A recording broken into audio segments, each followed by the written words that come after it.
Hello everyone, welcome back to the channel. So today I am going to tell you how to get transcripts of YouTube short videos. If you want to get transcripts of any YouTube videos, so let's see how can you do it.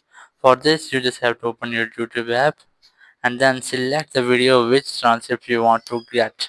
As I am going to download this one transcript, so just tap on share and then you just have to copy the link of the video and then you just have to open your browser. In browser you have to search for YT transcript downloader. Just search for it and here you have to open this website.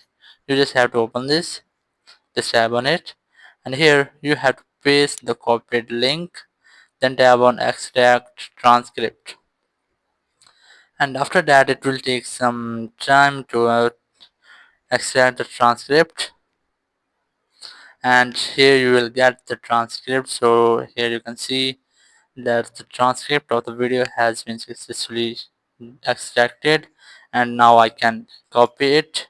So that's how you can get anyone's video transcript of YouTube. Thank you very much for watching the video. Until next video, bye bye.